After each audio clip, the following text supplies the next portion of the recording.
Assalamualaikum warahmatullahi wabarakatuh. Mari Bapak Ibu kita lanjutkan pemahaman kita terhadap Al-Quran. Hari Senin yang lalu di surat At-Tariq ya, At-Tariq ayat 5 1 sampai 4 sudah. Ya. Ini kita baca kembali dari ayat pertama. Bapak Ibu dengarkan, nyimak, kemudian menirukan surat At-Tariq surat ke-86. Kemudian nanti bisa lanjut surat Al-Buruj, bisa menyelesaikan surat Al-Buruj. Kita awali dari surat At-Tariq. A'udzu billahi minasyaitonir rajim.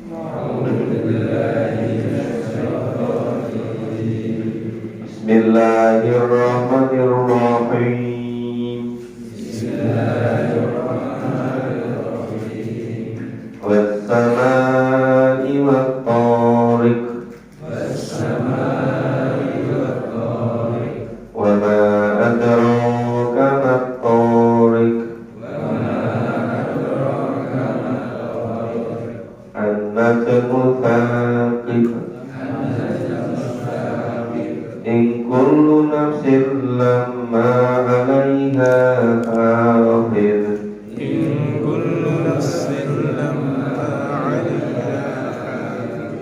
Falyanzuril insanu mimma khuliq.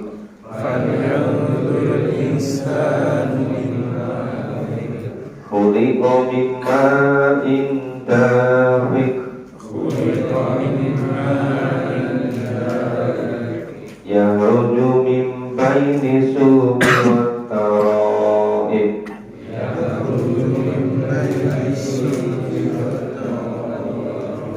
Wa innahu 'ala raj'ihi laqadir.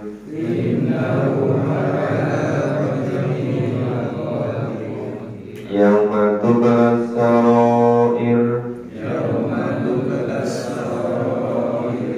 Fama lahu min quwwatin wala nasir.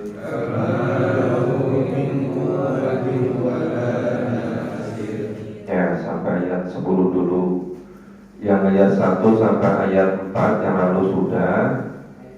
Itu masih terkait dengan keimanan, termasuk surat Makkiyah, untuk meyakinkan bahwa Allah Maha Pencipta, Allah Maha Kuasa, Allah menciptakan langit dan yang datang pada waktu malam. Ya, apa yang datang waktu malam itu adalah Tariq. Apa itu Tariq? Ternyata an-najmu thaqib, ya bintang yang bercahaya. Cahayanya bisa terang benderang. Kalau bintang yang tidak bercahaya itu namanya kawakib. Yang bercahaya sendiri namanya an-najmu. Min kulli nafsin lamma 'alaiha hafiz. Dari setiap manusia selalu ada yang menjaganya.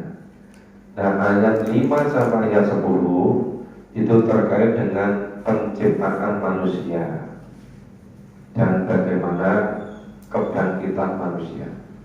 Jadi kalau yang penciptaan alam semesta itu disebut dengan sistem secara besar-besaran atau sistem tata dunia, tata surya yang dikenal dengan makrokosmos. Kalau penciptaan pada diri manusia itu sistem yang ada pada diri manusia disebut dengan mikrokosmos, keteraturan sistem yang kecil. Fa'alul insanu mimma khuliq. Ini seperti juga ayat pertama, bentuknya pertanyaan, tetapi Allah tidak memerlukan jawaban. Kenapa pakai bahasa pertanyaan? Menunjukkan hal itu sangat penting, terutama untuk meyakinkan orang-orang yang ketika itu khususnya suku-suku Quraisy ya, yang sebagian besar tidak mau percaya, maka dengan bahasa pertanyaan itu bisa memberi perhatian dan menunjukkan betapa pentingnya. Maka wayang duril insanu mimma khuliq, maka hendaklah manusia memperhatikan dari apa ia diciptakan. Khuliqa mimma indafid, manusia diciptakan dari air yang terpancar. Itu namanya mencipta, itu ada kata kholaqo, ya maksudnya khuliqo, diciptakan. Ada juga kata ja'ala. Kalau ja'ala itu biasanya sekedar merubah bentuk, tapi kalau kholaqo, maksudnya khuliqo, diciptakan, itu dari asalnya. Kemudian kalau penciptaan pakai faktoro sama mati warna, itu ciptaan yang belum ada prototipe sebelumnya, belum pernah ada contohnya, itu pakai faktoro. Jadi memang satu makna tetapi konotasinya berbeda-beda. Nah, karena kita bukan penutur asli bahasa Arab, itu tidak mudah membedakan satu dengan yang lain. Karena kalau tidak berkali-kali memahaminya, itu biasanya belum muncul rasa bahasa. Tapi kalau mengulang-ulang terus, itu nanti terasa. Oh, ini kenapa kok Allah pakai kata khuliqo, oh ini kenapa pakai ja'ala, oh ini pakai kata fatoro, gitu kan. Nah, terus yang lucu mimbani sulbi wa tarohid. Ya, tadi mimma indafik, jadi dari air yang terpancar, itu yang memancar, yang keluar dari tulang sulbi dan tulang dada. Innahu ala rasi ila qadir, sesungguhnya Allah benar-benar kuasa untuk mengembalikannya. La qadir, kuasa. Rasi ini membalikan apa? Membalikan ketika manusia semula tidak ada, kemudian menjadi ada, hidup, kemudian mati, hidup kembali. Terus itu Allah Maha Kuasa. Kemudian yamatul sarawir, pada hari dinampakkan seluruh rahasia, sarawir, rahasia-rahasia.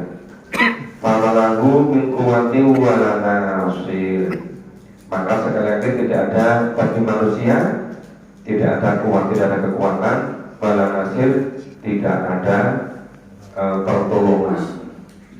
Yang bisa menolong hanya iman dan amal soleh sendiri. Dan itu tidak bisa. Kita lanjut baca ayat 11 dan berikutnya. A'udzu billahi minasyaitonir rajim. A'udzu billahi minasyaitonir rajim. Was-samaa'i dzatir rajm. Was-samaa'i dzatir rajm. Wal ardi dzati sadr. Wal ardi dzati sadr. Innahu laqawlun fasal. Innahu laqawlun fasal. Wa ma huwa bil hazl. Innahum yakiduna kaida. Innahum yakiduna kaida. Wa akidu kaida. Famahilil kafirina amhilhum ruwaida. Famahilil kafirina amhilhum ruwaida.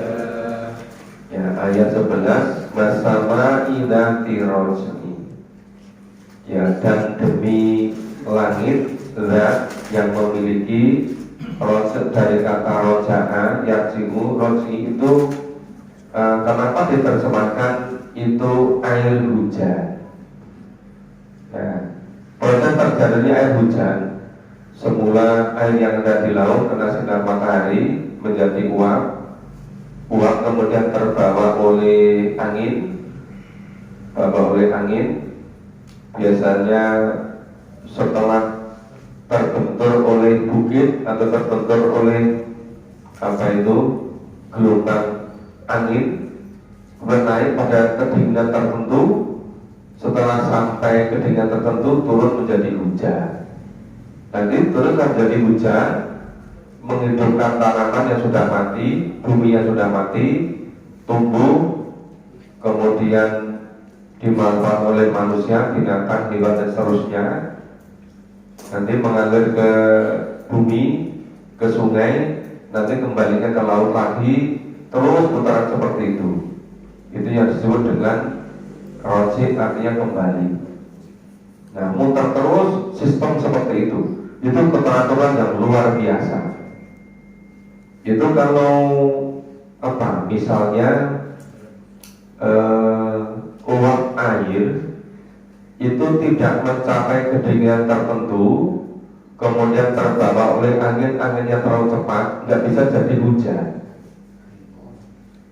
Maka kalau di Asia Barat, di Afrika, itu jarang-jarang turun hujan.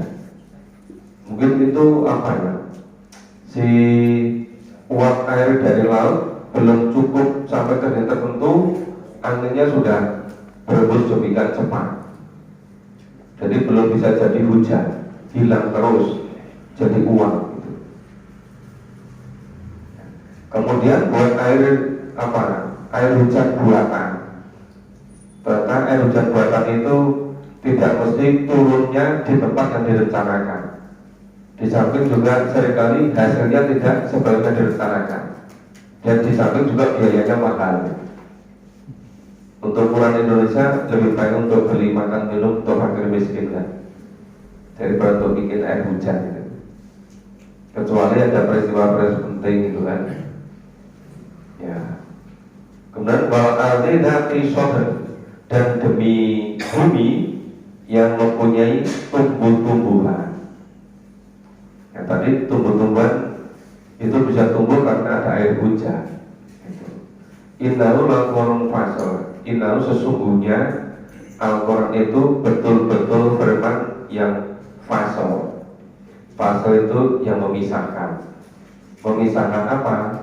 Memisahkan apa yang benar dengan yang salah, antara yang hak dengan yang batil, memisahkan antara yang haknya dengan yang bukan haknya. Itu fasal. Wa huwa wa ma huwa bil hazl. Dan sekali-kali bukanlah dia itu hazl, sendul-guru. Ini sungguh-sungguh, bukan main-main.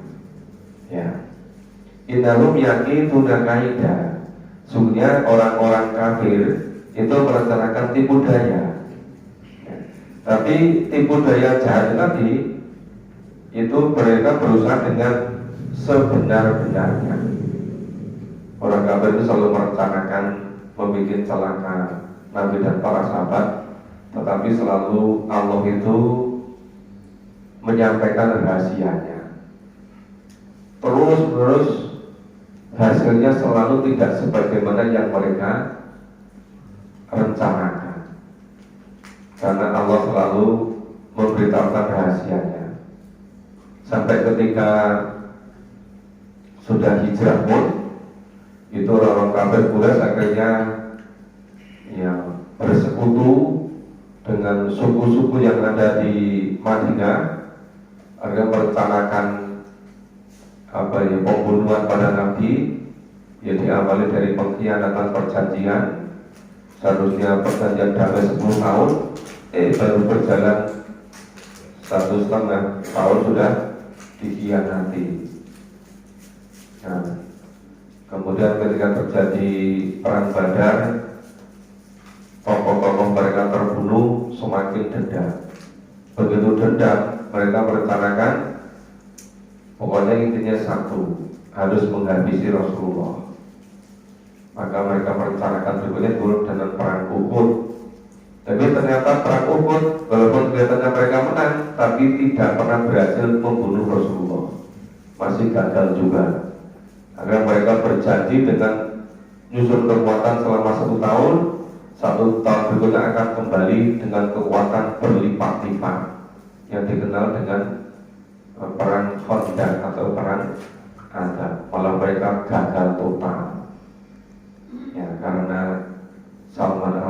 ngasih usul pada Rasulullah supaya ditunggu dalam kota Madinah, kemudian dibuat parit supaya mereka tidak bisa masuk.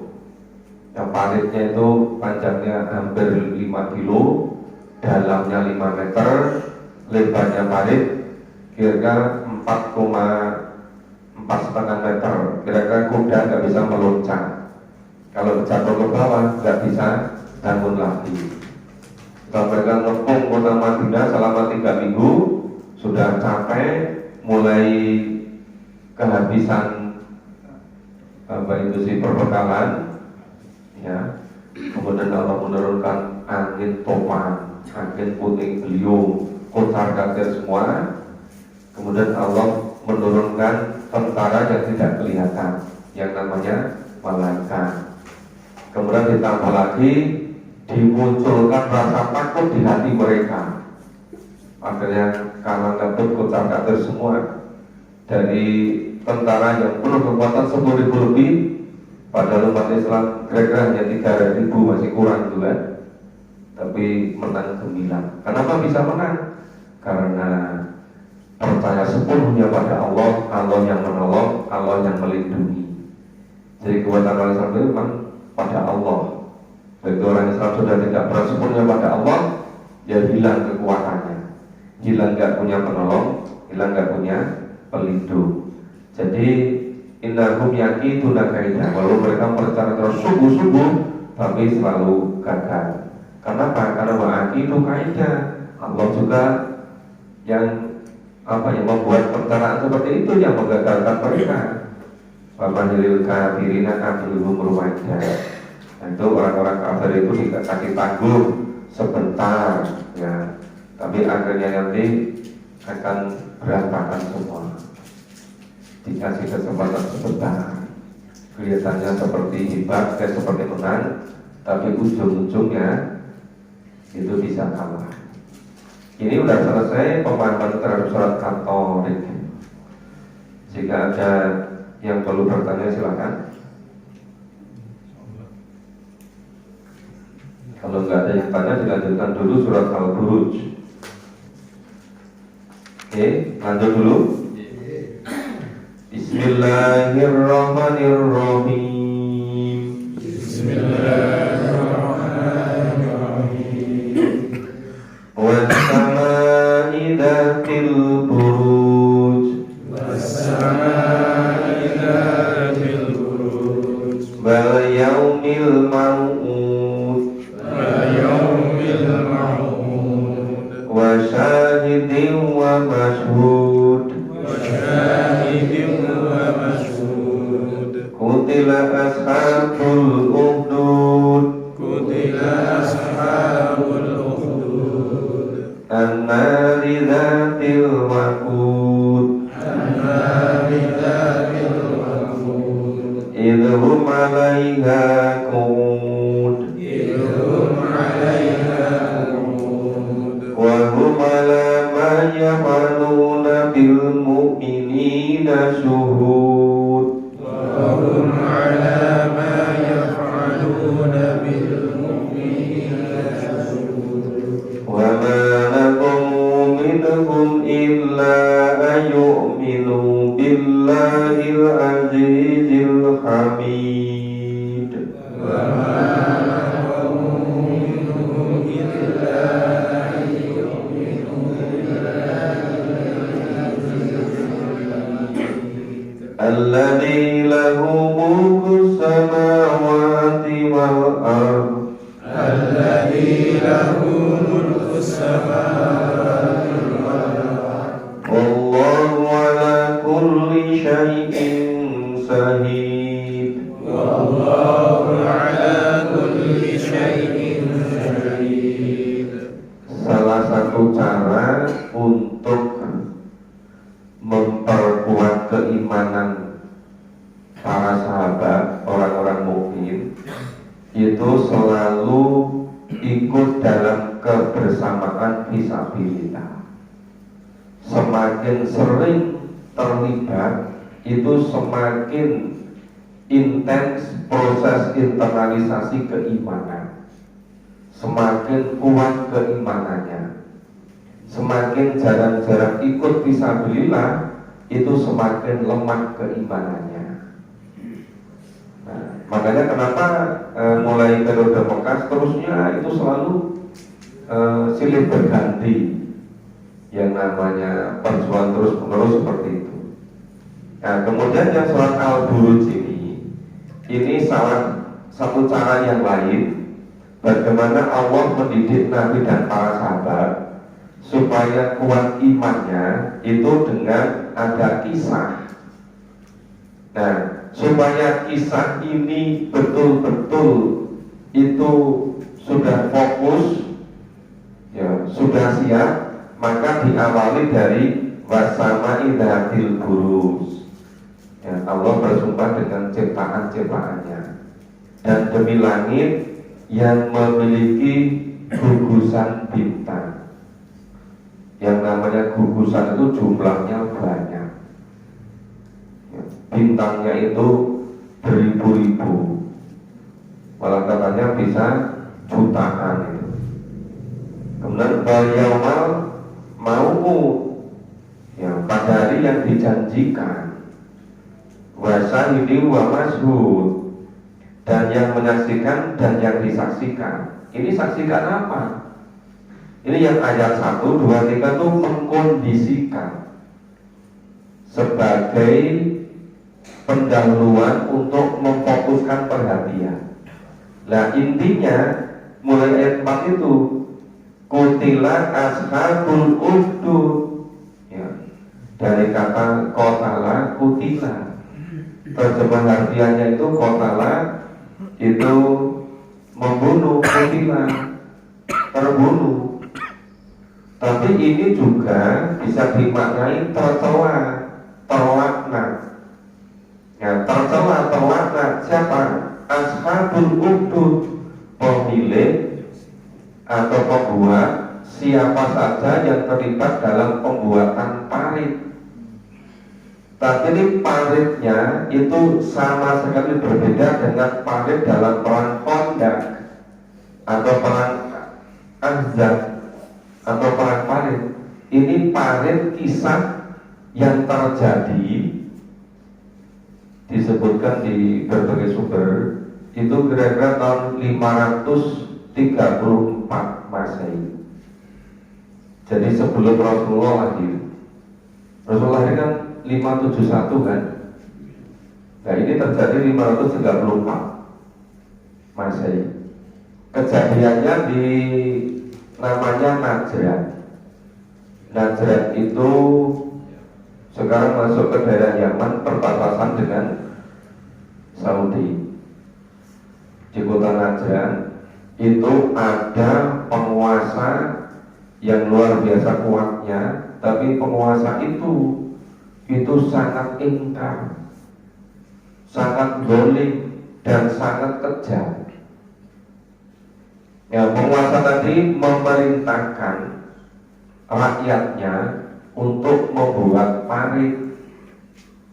Nah, paritnya itu diisi dengan kayu. Ya, paritnya panjang lebar, dipenuhi dengan kayu. Setelah penuhi kayu, kemudian dinyalakan api. Mas itu an-nari dzatil waqud, yang lihat 5 itu. Ya, di dalam parit itu ini ada kayu bakar. Yang kayu bakar itu kemudian dinyalakan terus menerus.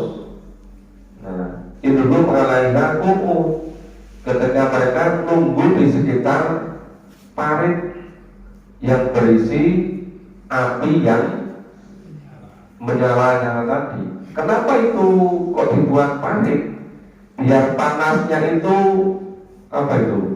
fokus. Panasnya itu nggak lari ke sana kemari.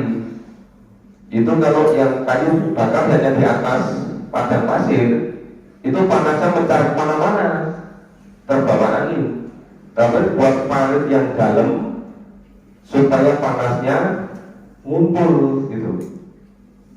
Nah, terus raja yang sangat kejam tadi, penguasa yang kejam tadi, itu Dulu ada yang taat beragama, yang iman, mengikuti dari agama yang dibawa oleh Nabi Isa.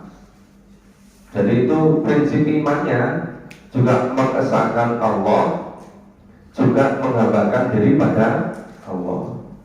Kemudian orang-orang ditanya, mau keluar dari iman atau tidak? Begitu menyatakan tidak mau keluar, terus dimasukkan ke parit itu, yang api yang sangat panas tadi. Jadi ada orang lagi tanya, mau keluar dari iman enggak? Kalau dia tetap tidak beriman, yaudah nggak usah disiksa, nggak usah dimasukkan. Begitu dia katakan ini masih beriman, langsung masukkan ke situ. Dan kebanyakan masih berusaha mempertahankan imannya, maka ya terus dimasukkan ke parit yang berisi api yang sangat panas tadi. Nah, jadi kalau dulu seperti itu, tapi itu satu persatu. Tapi kalau era modern, cara menghabisinya bisa ratusan orang, ribuan orang. Ya kan, seperti yang terjadi di Irak, terjadi di Suriah, terjadi di Libya, di mana-mana kan sekian banyak itu. Ya cuma berbeda caranya, cara model-model jauh lebih canggih gitu. Dulu caranya masih konvensional, satu persatu ditanya gitu kan. Nah, mau keluar dari iman enggak mau tetap iman, dimasukkan ke situ, dibakar gitu. Kalau keluar sudah tidak beriman lagi, enggak dibakar di situ. Nah, terus itu dijaga di sekitarnya. Terus berikutnya bahwa ngalamanya faru nabil mukminina subuh. Dan mereka menyaksikan apa yang mereka perbuat terhadap orang-orang yang beriman. Nah itu dengan hal seperti itu. Terus kenapa mereka melakukan itu? Wa mana qamu minhum illa ayyuminu billahil azizil hamid. Dan tidaklah mereka menyiksa orang-orang yang mukmin seperti itu, melainkan karena keimanan mereka kepada Allah. Jadi illa ayyuminu billah, itu disiksa, dibunuh dengan cara dibakar, itu hanya satu alasan, karena iman kepada Allah. Allah al-azizul hamid, Allah zat yang maha perkasa dan maha terpuji. Jadi ya kejadian ini bukan hanya ketika sebelum Nabi Muhammad, sampai era sekarang pun banyak juga terjadi. Cuma berbeda cara nyiksanya, berbeda cara membunuhnya, tapi tetap aja kan terjadi gitu. Makanya itu ada satu alasan, wa mana qamu minhum, dan mereka itu tidak disiksa kecuali apa? Ayyuminu billahi azizil hamid, hanya karena iman kepada Allah dan yang maha perkasa lagi maha terpuji. Masih ingat terjadinya G30 SPKI? Ya, kira-kira sejak mana dengan ini?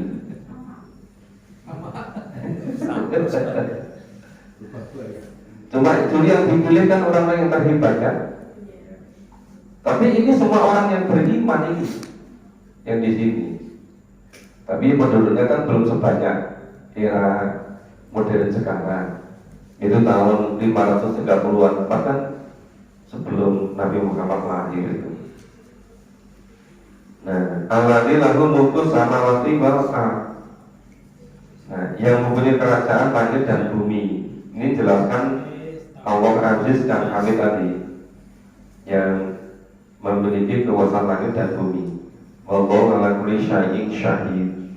Dan Allah Maha Kuasa atas segala sesuatu. Allah Maha mengetahui atas segala sesuatu. Nah, kita lanjut baca ayat 10 sampai selesai. A'udzu billahi minasyaitonir rajim. A'udzu billahi minasyaitonir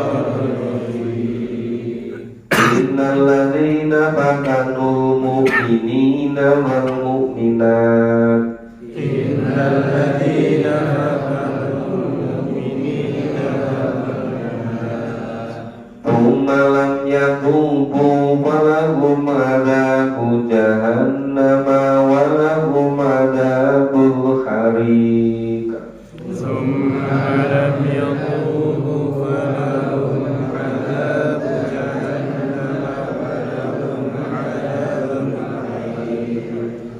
Innal ladzina amanu wa 'amilus sholihat. Innal ladzina amanu wa 'amilus sholihat Lahum jannatun tajri min tahtihal anhar. lahum jannatun tajri min tahtihal anhar. Dzalikal fawzul kabir. Dzalikal fawzul kabir. Inna batsha rabbika lasyadid. Inna batsha rabbika lasyadid. Innahu huwa yubdi'u wa yu'id. Innahu huwa yubdi'u wa yu'id. Wa huwal ghafurur wadud. Wa huwal ghafurul wadud. Dzul arsyil majid. Dzul arsyil majid. Fa'alul lima yurid. Fa'alun lima yurid. Hal ataka hadithul junud. Hal ataka hadithul junud. Fir'auna wa Thamud. Fir'auna wa Samud. Balil ladzina kafaru fi taqdib.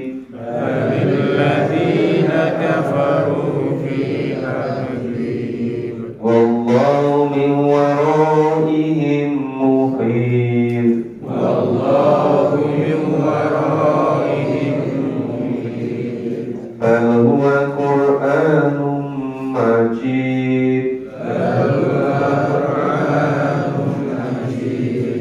Fi lawhin mahfuz. Fi lawhin mahfuz. Ini innalladzina fatanul mu'minina wal mu'minat. Sesungguhnya orang-orang yang mendatangkan berbagai macam cobaan, ya seperti tadi menyiksa, mendatangkan bencana, sampai membunuh dan berbagai macam apa itu cobaan-cobaan yang lain itu thumma lam yatubu, kemudian mereka tidak bertobat. Ya, orang-orang yang apa itu menyiksa orang-orang yang beriman sampai membunuh, kemudian mereka tidak bertobat, falahum menghadapi jahannam, maka bagi mereka tempatnya azab jahanam, ya, disiksa di neraka jahanam. Walahum adzabul hariq, dan bagi mereka adalah azab yang hariq, yang membakar, azab yang sangat panas. Kenapa ini hubungannya kok pakai walahum adzabul jahannam, walahum adzabul hariq? Karena tadi di kisah sebelumnya, tadi orang-orang yang beriman mereka masukkan ke parit yang berisi api yang sangat panas, maka genti besok mereka di neraka selama-lamanya gitu. Jadi kalau yang orang-orang mukmin disiksa meninggal di dunia, dia langsung masuk surga. Kenapa? Karena dia mempertahankan imannya. Jadi surganya surga sementara di alam kubur, tapi terus besok di hari akhir di surga selama-lamanya. Cuma orang-orang kafir tadi cuma dikasih waktu sebentar, biarnya mereka berkuasa di dunia, bisa melakukan apa saja. Tapi hidup mereka di dunia sangat sebentar. Begitu mereka meninggal, itu tinggal siksaan terus. Bahkan sebelum meninggal pun sakaratul maut sudah disiksa. Nah, kemudian siksa lebih berat di alam kubur, siksa puncaknya di neraka. Nah, selama-lamanya gitu kan.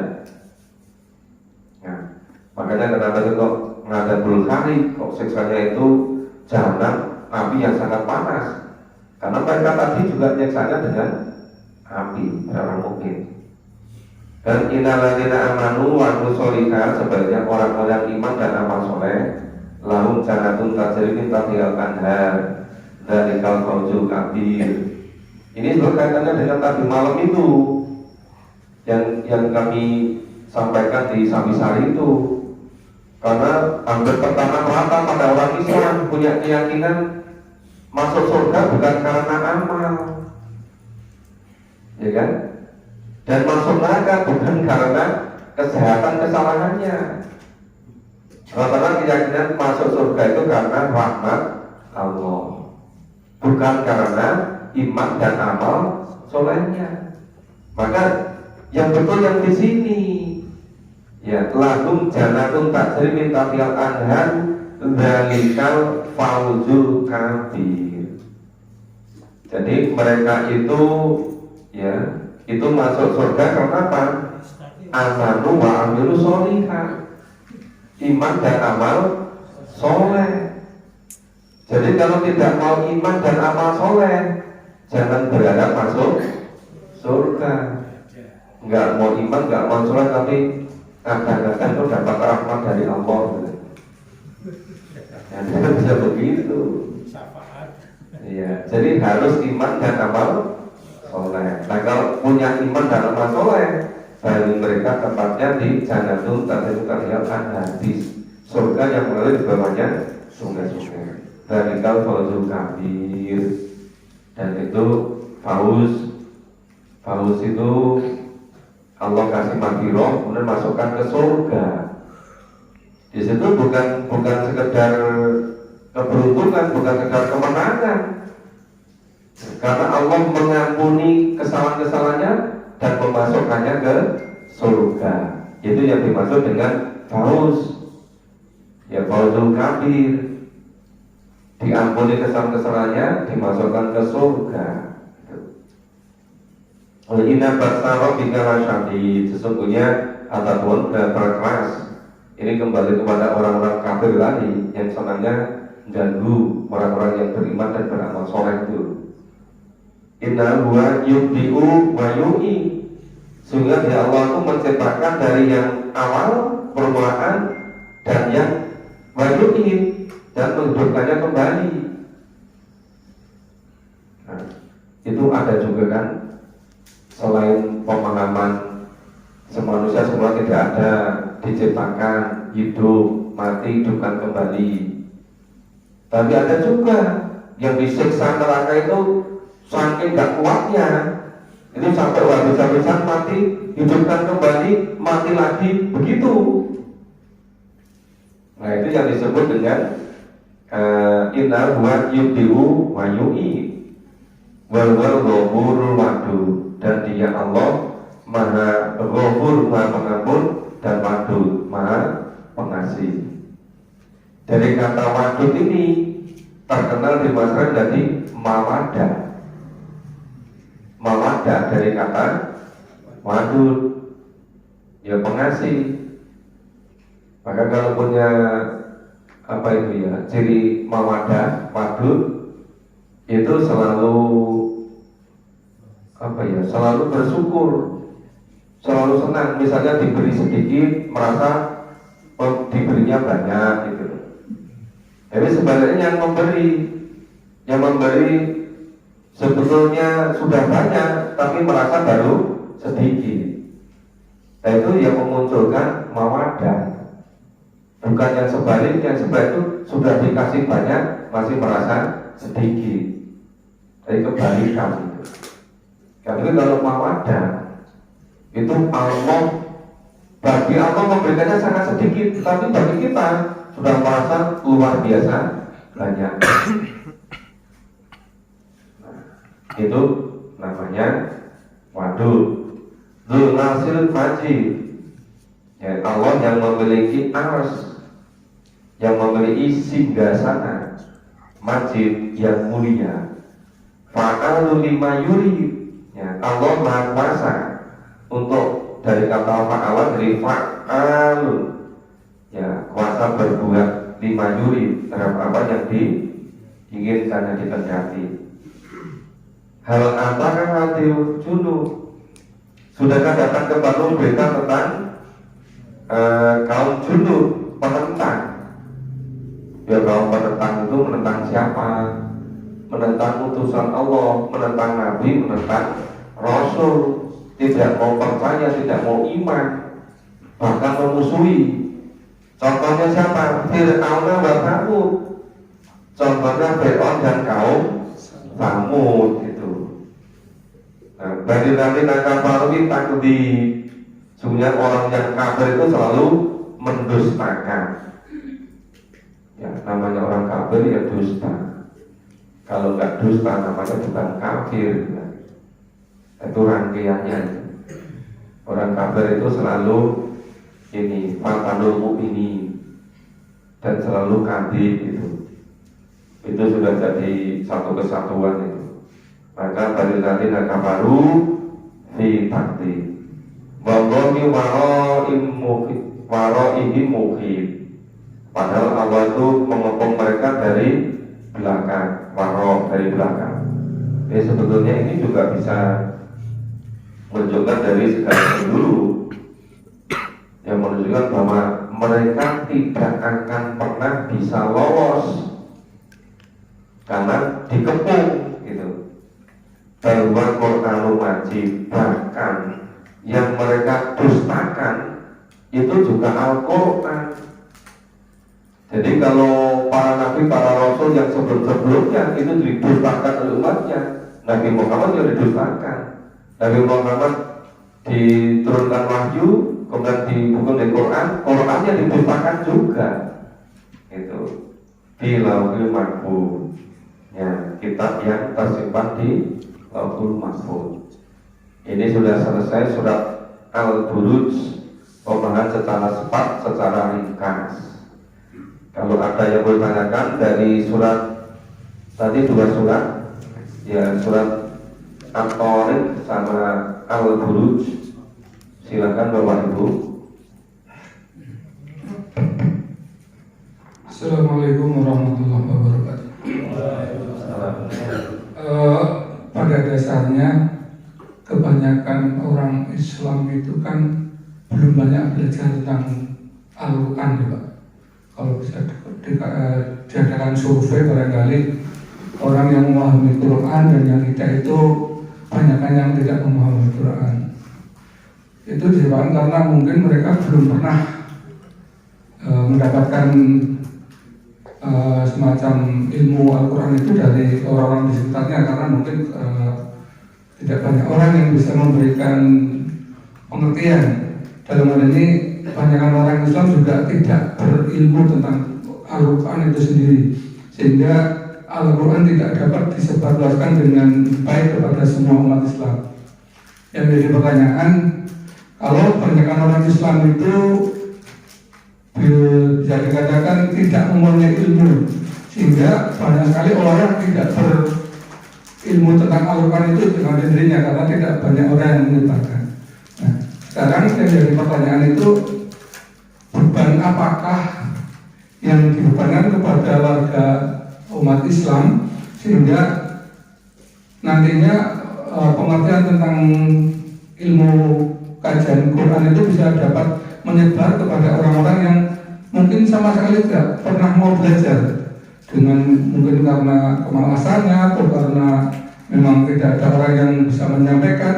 Banyak orang tidak mempunyai ilmu tentang Al-Quran. Jadi mungkin mohon kepada Pak Profesor untuk mungkin sedikit metode bicara kepada kita sekalian yang kita sendiri juga belum paham banget dengan Quran, tidak punya ilmu Quran, tetapi kalau tidak ada yang memulai untuk mendakwahkan Quran ini sendiri kan sama saja stagnan ilmu tentang Al-Quran. Seperti katakan kalau di sini itu yang berangkat ya ini aja, dengan yang belum berangkat kan masih banyak sekali Pak. Nah, itu metodenya bagaimana Pak agar yang sudah ada di sini juga dari yang tidak punya kemampuan terus bisa menjadi pendakwah kepada mereka-mereka yang mungkin belum pernah ada kesempatan untuk belajar Al-Quran. Yang pertama, kita lihat dulu serba sedikit dari perspektif sejarah.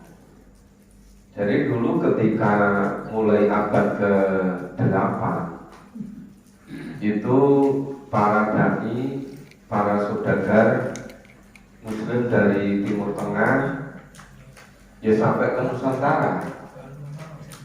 Ketika itu memang orang-orang dari Timur Tengah itu pintar menarik simpati,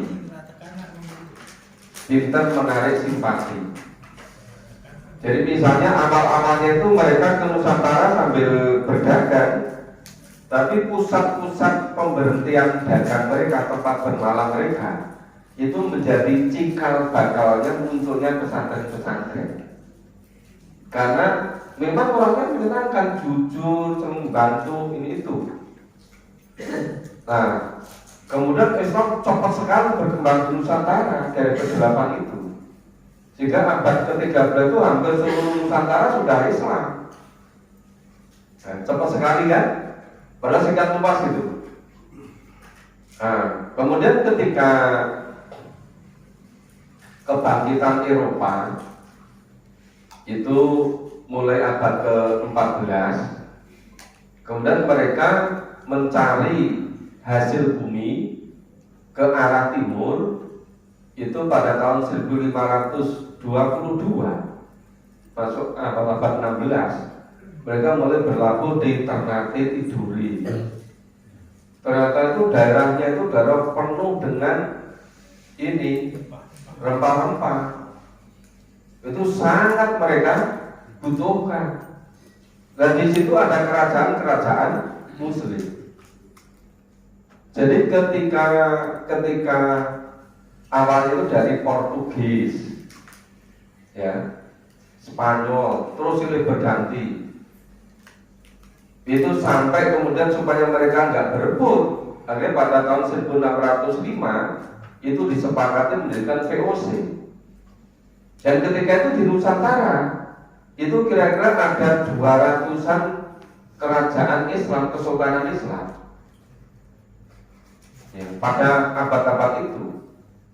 Nah, sejak itu yang semula itu tadi VOC tadi apa itu kongsi dagang ya untuk hasil bumi Nusantara yang sangat dibutuhkan oleh Eropa untuk memanaskan badan mereka. Nah, kemudian supaya nggak berebut didirikan VOC. Nah, setelah begitu mereka terus berkuasa. Jadi ternyata bukan hanya apa itu sih hasil bumi, akhirnya seluruhnya dikuasai. Sampai ketika tahun 1895 VOC bangkrut. Kenapa? Karena sudah mulai banyak yang pejabat-pejabatnya itu hidup mewah-mewah berkorup. Akhirnya diambil alih oleh Netherlands. Dan Netherlands ternyata jauh lebih kejam juga gitu kan, untuk mengeruk kekayaan dari bumi Nusantara. Tapi yang lebih repot lagi, itu mereka mengetahui Nusantara itu orangnya beragama Islam. Kawasan itu tidak bisa ditaklukkan selama masih berpegang pada Quran. Maka mereka terus-menerus punya misi bagaimana orang Islam bisa jauh dari Al-Quran. Nah, coba itu dari abad ke-16 sampai abad 20 itu terus mereka palpal untuk menjauhkan umat Islam dari Al-Quran. Ya itu kalau 350 tahun itu berapa umur itu? Berapa generasi? Bisa 5 generasi kan? Itu sebabnya itu Pak. Itu tadi baru persegi sejarah. Kemudian kalau tadi tanyakan caranya bagaimana? Sebetulnya cara ini itu bisa diawali dari seluruh usia. Kalau bisa memang diawali dari yang paling dini. Misal anak-anak mulai umur 3 tahun, 4 tahun itu dapat mungkin diawali untuk Al-Quran. Ya. Kemudian kalau misalnya dari dini belum sempat, ya usia berapa sekarang kondisinya? Yang usia SD bisa mulai dari SD, yang sekarang usia SMP bisa mulai dari SMP, yang sekarang usia SMA bisa mulai dari SMA. Ketika usia kuliah bisa mulai dari kuliah. Ketika usianya 50 tahun bisa mulai dari usia 50 tahun. Usia 60 tahun bisa memulai dari usia 60 tahun. Yang penting sekarang memulai. Dan bagaimana cara mulainya? Makanya dibentuk yang namanya kepengurusan. Seharusnya memang pengurus itu tugasnya ngajak-ngajak itu. Ngajak-ngajak supaya yang lain itu mau untuk bersama-sama memahami. Nah sekarang persoalan itu begini, sebenarnya sudah berjalan berpuluh-puluh tahun ya.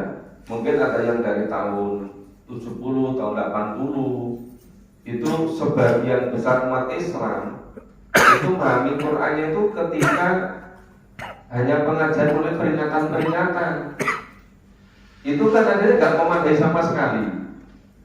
Akhirnya ayat-ayat tertentu itu diulang-ulang terus mungkin sampai sekian ratus kali gitu. Tapi hanya itu saja gitu.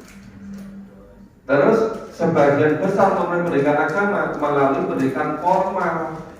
Nah pendidikan formal itu biasanya langsung fokus ke ibadah mandor. Ibadah mandor itu ya mulai dari bagaimana syahadat, bagaimana sholat, puasa, zakat, haji, tapi nggak berangkat sebagaimana Allah mendidik Rasulullah dan para sahabat, mulai dari keimanan dulu. Ini ayat-ayat yang turun selama 13 tahun, yang makiyah itu jarang-jarang dipahami. Makanya sekarang bagaimana bisa mengambil pelajaran yang sudah sekian puluh tahun pengajiannya hanya peringatan-peringatan atau hanya apa ya, tidak memahami Quran secara urut gitu kan.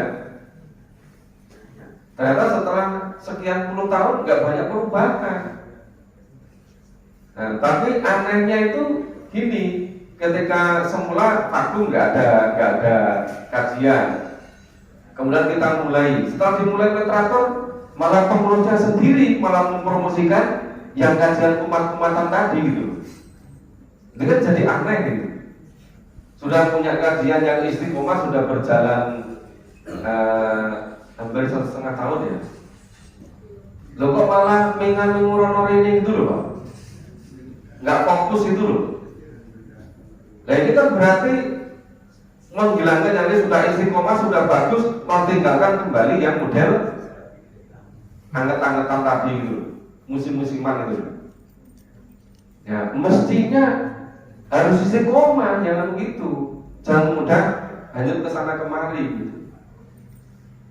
Makanya terus menerus itu disampaikan, bukan nggak lupa. Dulu sudah sampai misalnya yang kajian kalam ini jadwalnya hari ini di mana, sudah ditulisi semua. Ya katanya mau disosialisasikan, setelah ditulis kok nggak pernah disosialisasikan, ya, nggak diingatkan.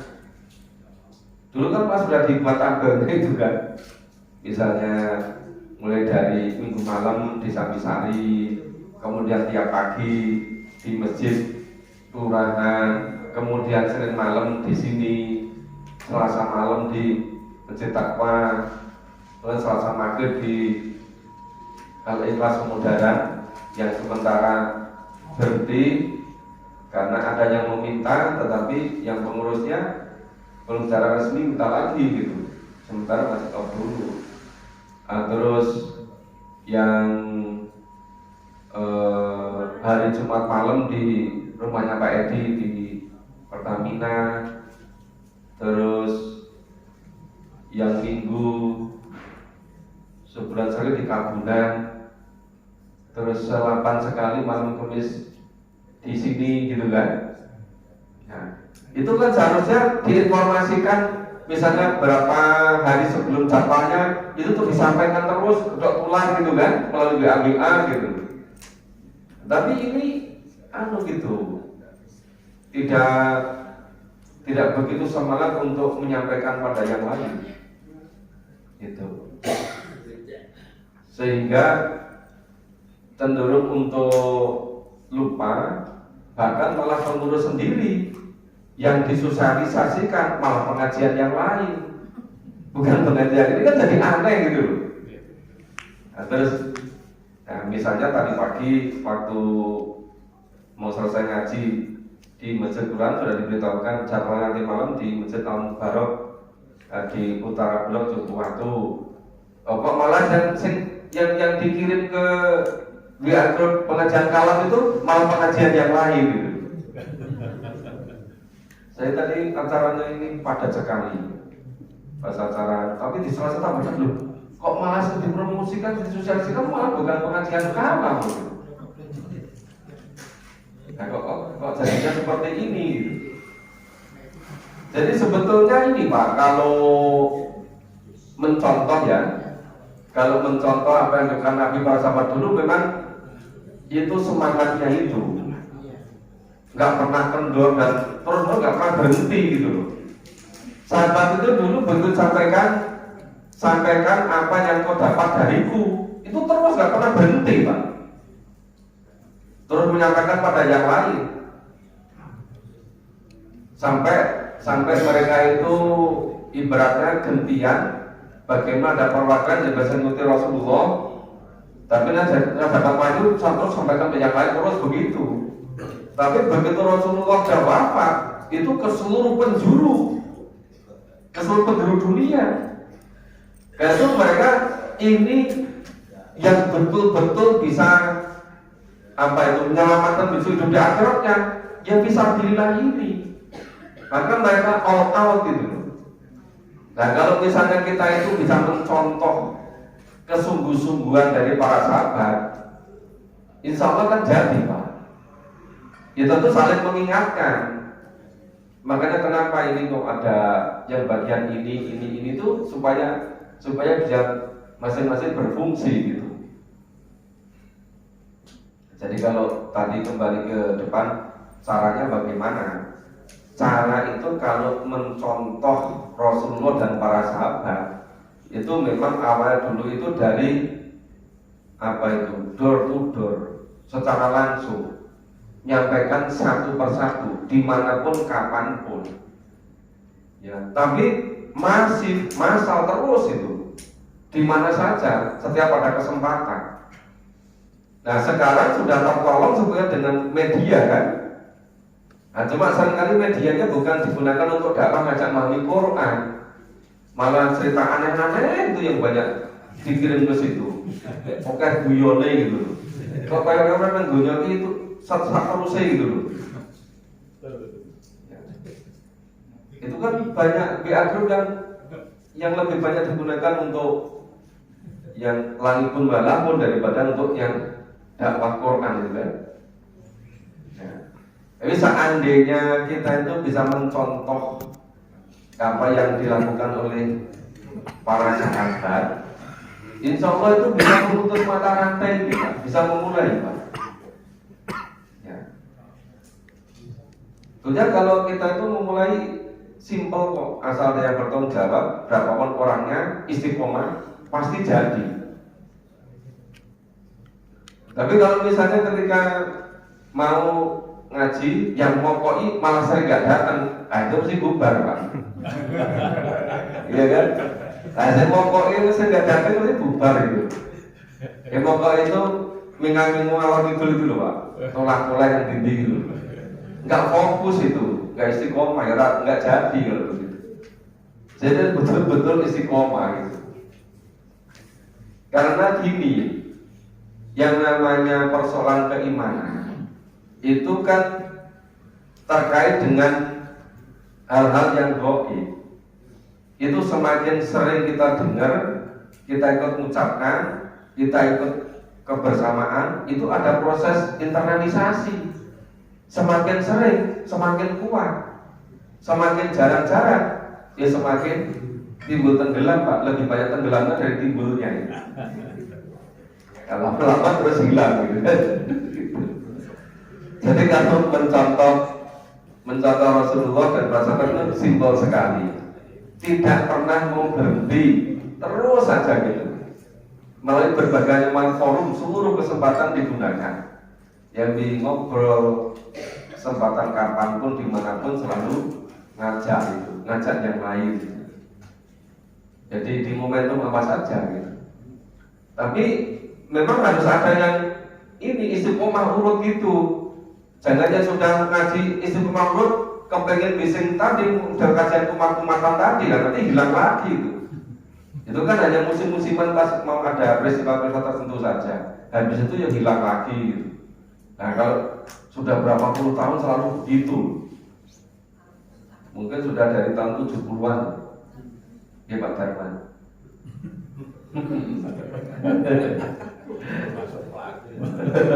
Makanya kalau kita sudah mulai istiqomah urut itu, yaitu yang prioritas pertama.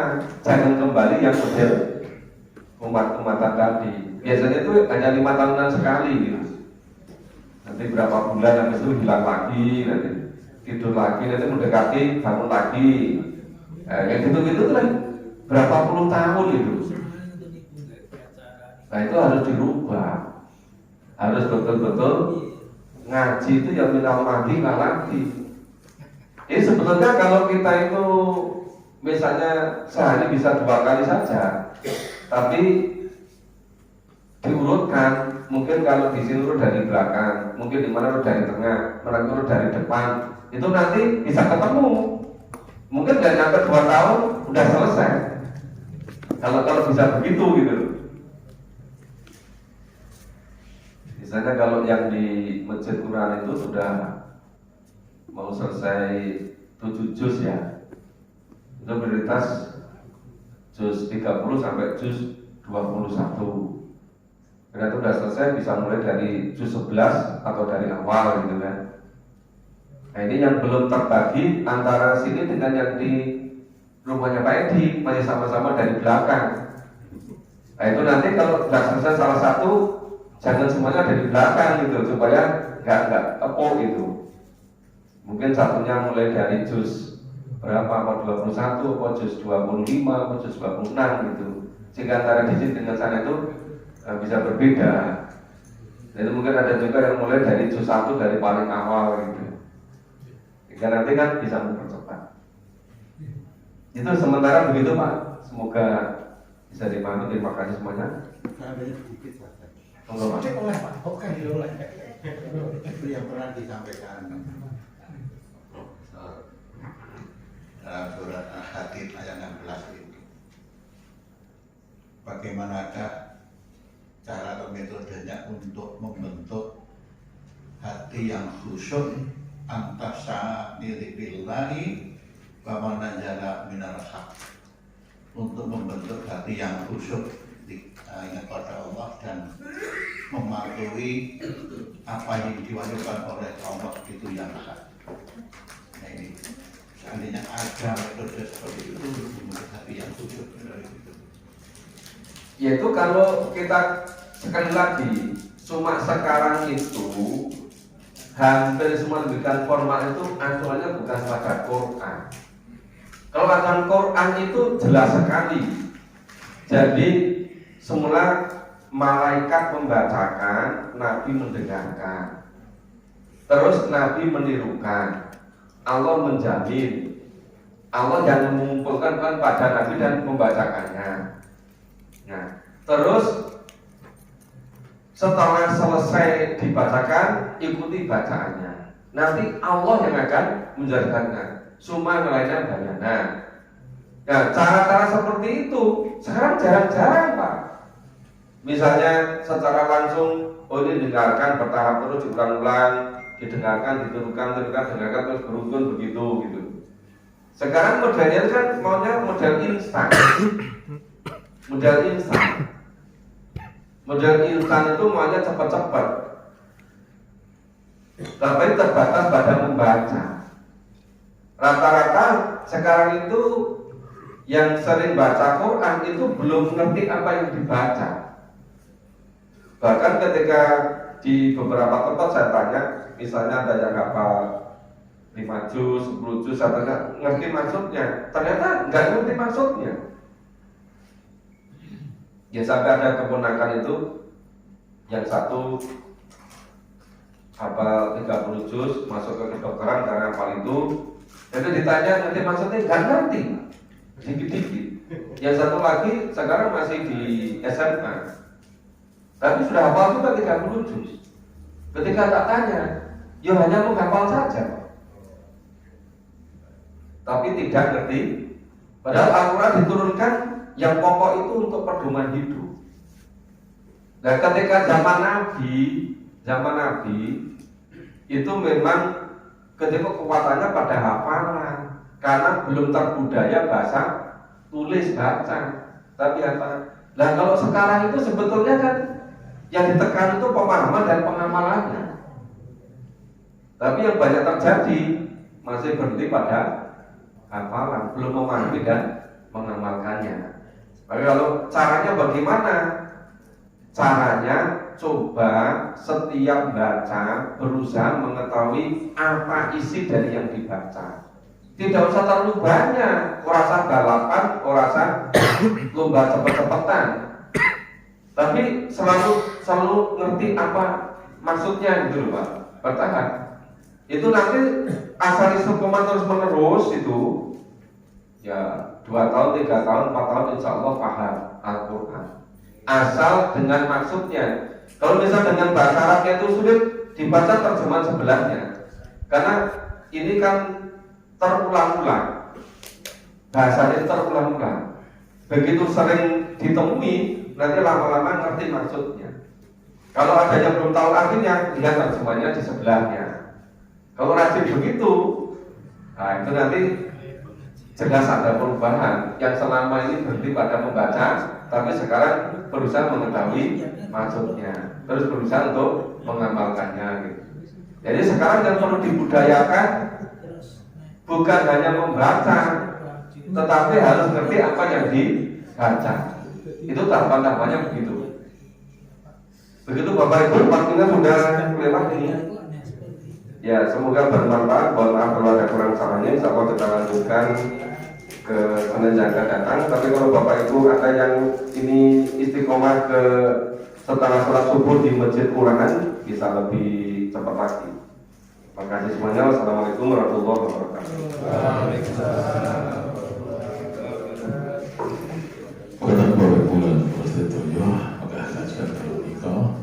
Berkisah setuna dari wawasan pengesahan bersami langsung ke orangku mengentos muka maksudipun Al-Quran dipun keluarga itu.